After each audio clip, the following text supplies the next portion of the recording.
మించి ఇంకేముంటుంది. రైట్, నిన్న భారతీయ జనతా పార్టీకి సంబంధించిన ఏంది అమిత్ షా గారు తెలంగాణ రాష్ట్రానికి వచ్చిండు. ఒక్క నిమిషం, ఎందుకంటే అమిత్ షా తెలంగాణ రాష్ట్రానికి వచ్చిన తర్వాత ఏం మాట్లాడిండు ఇది మన అందరికీ కావాల్సిన విషయం. ఏది వీళ్ళ భజన పేపర్లు ఉంటాయి కదా, ఆయన ఒకసారి ఇక్కడ చూడండి. చాలా క్లారిటీగా కేంద్ర మంత్రి అమిత్ షా గారు నిన్న తెలంగాణ రాష్ట్రానికి వచ్చారు. ఏం జరిగింది అనేది ఒకసారి మన అందరం కూడా చూడాలి. ఒకసారి చూడండి, ఫోటో చూడండి ఫస్ట్, ఓకేనా. ఇది స్టేజీ. ఈటెల రాజేందర్, ధర్మపురి అరవింద్, కేంద్ర మంత్రి అమిత్ షా, కేంద్ర మంత్రి కిషన్ రెడ్డి, బండి సంజయ్, లక్ష్మణ్. ఓకే, చాలా క్లారిటీగా ఈ ఫోటో మీ అందరికీ కనబడింది కదా. మరి వీళ్ళని ఎందుకు చూపెడుతున్నా అంటే ఇందులో ఒక మర్మం దాగి ఉన్నది. వాళ్ళు ఇచ్చిన స్టేట్మెంట్ ఒకసారి చూడండి. కేంద్రంలో అధికారంలో ఉన్న పార్టీ ఏందండి? భారతీయ జనతా పార్టీ. కేంద్రంలో అధికారంలో ఉన్న పార్టీ ఏంటి? భారతీయ జనతా పార్టీ. దానికి ఇక్కడ ముగ్గురు కేంద్ర మంత్రులు ఉన్నారు. సో ఒకసారి స్టేట్మెంట్ చూడండి. నిజంగా ఇది చదువుకున్నోళ్ళను నవ్వించే విధంగా, ఎట్లా అంటే దాన్ని చూస్తేనే ఎంత సిల్లీ అనిపిస్తుంది అంటే ఒకసారి మీరే చూడరు. కాంగ్రెస్ హైకమాండ్కు తెలంగాణ ఏటీఎం. అర్థమైందా? ఇది కాంగ్రెస్ హైకమాండ్కు తెలంగాణ ఏటీఎంలా మారిపోయింది. ఎవరు చెప్తుర్రు? ఇది కేంద్ర మంత్రి అమిత్ షా చెప్తున్నాడు. పూర్తి స్థాయిలో వీళ్ళు చెప్తున్నది ఏంటి అంటే ఒకసారి చూడండి. రేవంత్ సర్కార్ వచ్చాక వారిపై ఏంది తెలంగాణలో ఇంకా అవినీతి కొనసాగుతుంది, రాష్ట్రంలో కొత్తగా ఏమీ మార్పు జరగలేదు, నిజామాబాద్ సభలో అమిత్ షా అంటూ కూడా చెప్పిన పరిస్థితి కనబడుతుంది. సో ఇక్కడ మనం పూర్తిగా చూడాల్సిన అంశం ఏంటంటే మన తెలంగాణ రాష్ట్రం ఏటీఎంగా మారిపోయిందంటూ ఈ దేశానికి సంబంధించి, మన భారతదేశానికి సంబంధించి, మన భరతమాతకు సంబంధించి ఈ మొత్తం భారతదేశంలో పూర్తి స్థాయిలో ప్రభుత్వం అధికారంలో ఉన్న కేంద్ర మంత్రి గారు చెప్పే విషయం ఏంటి అంటే తెలంగాణ ఏటీఎంగా కాంగ్రెస్ పార్టీకి మారిపోయింది. మరి అధికారంలో ఉన్నారు కదా, మరి మీరు పూర్తి స్థాయిలో ఎంక్వైరీ చేయొచ్చు కదా, ఆధారాలతో సహా తెలంగాణ ప్రాంత ప్రజల ముందు పెట్టొచ్చు కదా. మరి ఈ స్టేట్మెంట్లు ఇచ్చుడెందుకు? ప్రజల్ని కన్ఫ్యూజ్ చేసుడెందుకు? ఇప్పుడు తెలంగాణ రాష్ట్రం కాంగ్రెస్ పార్టీకి ఏటీఎంలా మారిపోయిందని మీరే స్టేట్మెంట్ ఇచ్చారు అంటే రేపు పొద్దుగాల భారతీయ జనతా పార్టీ కూడా వస్తే ఏటీఎంలానే మారిపోతుంది అని చెప్పడానికి ఒక సజీవమైన సాక్ష్యమా? అంటే ఇది తెలంగాణ ప్రాంత ప్రజలు ఎలా అర్థం చేసుకోవాలి? మా రాష్ట్రంలో మా పైసలన్నీ దొబ్బి తీసుకుపోతున్నారనాలా? తెలంగాణ రాష్ట్రం ఏటీఎంలా మారిపోయిందనేది కేంద్ర మంత్రికి సంబంధించిన అమిత్ షా నిన్న నిజామాబాద్ సభలకు సంబంధించి పూర్తి స్థాయిలో చెప్పిండు. మరి నిజామాబాద్ సభలో చెప్పినప్పుడు ఇదే అమిత్ షా గారికి సంబంధించి పూర్తి స్థాయిలో ఇదే అమిత్ షా గారికి సంబంధించి మరి దీని మీద ఎంక్వైరీ చేసి వాస్తవాలను తెలంగాణ ప్రాంత ప్రజలకు చెప్పొచ్చు కదా. ఎందుకు ఈ కన్ఫ్యూజన్?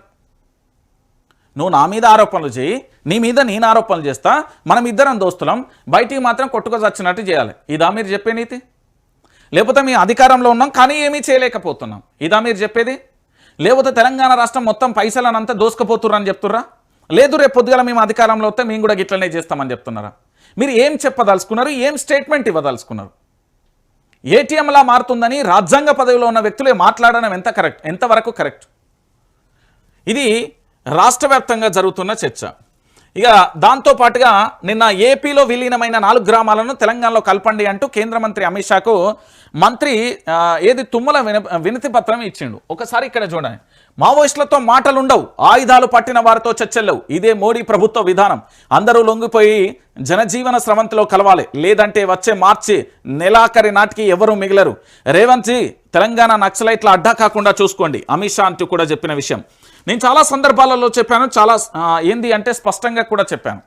నా దగ్గరికి వచ్చిన చాలామంది అంటే పూర్తి స్థాయిలో కూడా చాలామందికి సంబంధించి నేను ఏమని చెప్పినా అంటే తెలంగాణ రాష్ట్ర వ్యాప్తంగా కూడా శాంతి చర్చల పేరుతోని చాలామంది నాయకులు అంటే మావోయిస్ట్ పార్టీల నుంచి ప్రజాక్షేత్రంలోకి వచ్చి జనజీవన స్రవంతిలో కలిసిన కొంతమంది వ్యక్తులందరూ కూడా పూర్తి స్థాయిలో ఏం చేసిల్లంటే మావోయిస్టులతో చర్చలు జరపాలి అంటూ కూడా ప్రభుత్వాలు కానీ వ్యక్తులను కానీ వ్యవస్థల నుంచి వెళ్ళిన వ్యక్తులు పూర్తి స్థాయిలో అడిగే ప్రయత్నం చేశారు. కానీ చాలా స్పష్టంగా భారతీయ జనతా పార్టీకి సంబంధించిన ప్రధాని నరేంద్ర మోడీ గారి సారథ్యంలో ఉన్న ప్రభుత్వం మావోయిస్టులతో చర్చలు అనే పదమే వాళ్ళ నోటి నుండి ఉచ్చారణ కూడా రాదు, వాళ్ళ చెవులకు కూడా వినబడద్దు. అది వాళ్ళ ప్రభుత్వం యొక్క నినాదం.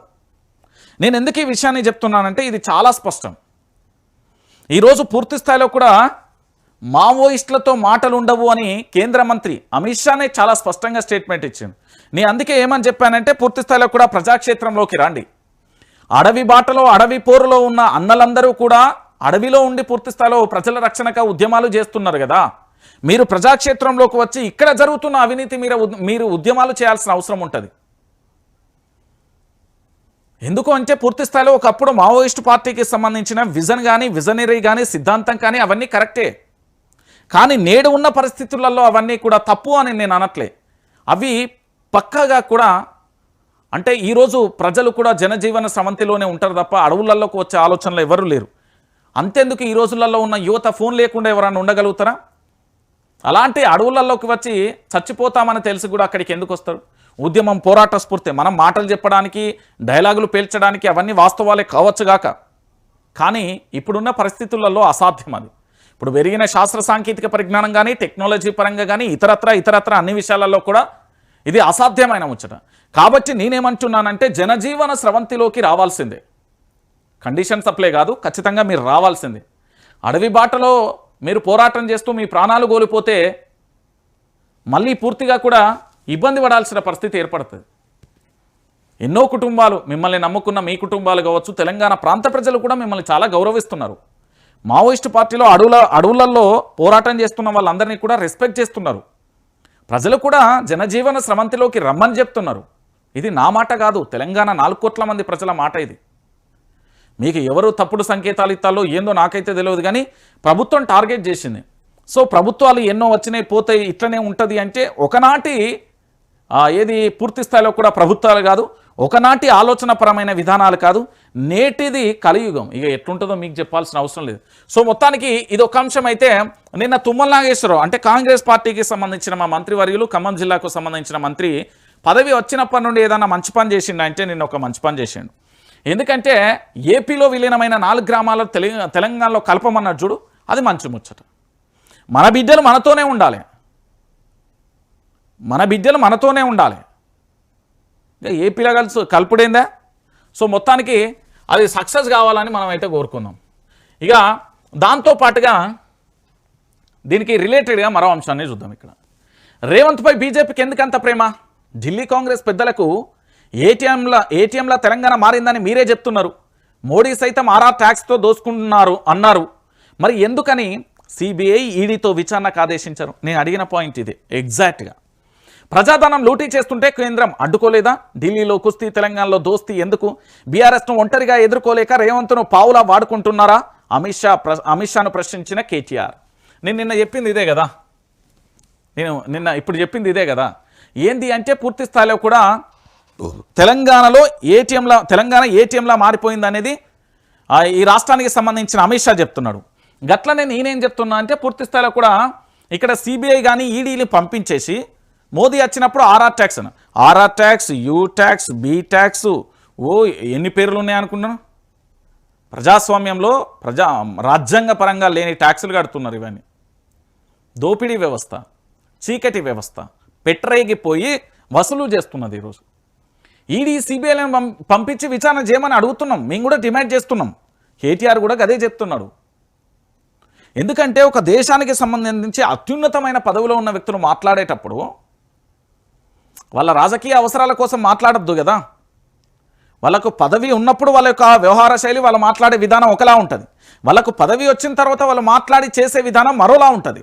సో కాబట్టి ఖచ్చితంగా ఇది తెలంగాణ ప్రాంత ప్రజలు డిమాండ్ చేస్తున్నారు. ఎందుకంటే మా తెలంగాణ ఏటీఎంలో మీకు మారుడు ఎందుకు, మీ కథ ఎందుకు? అందుకే నేను చెప్పిన ప్రాంతీయ పార్టీ అధికారంలో తెలంగాణ గలం దళం బలం ఖచ్చితంగా అధికారంలో మనమే ఉండాలి.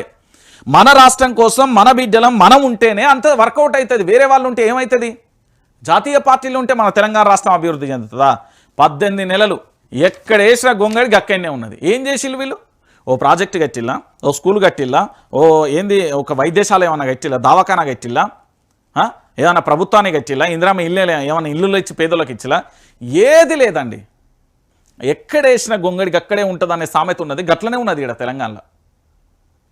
మన ప్రాంతీయ పార్టీ అధికారంలో ఉంటే తమిళనాడులో చూడండి ద్రవిడ పార్టీలు, తెలంగాణలో తెలంగాణ రాష్ట్ర సమితి, అదే నేటి బీఆర్ఎస్ భారత రాష్ట్ర సమితి.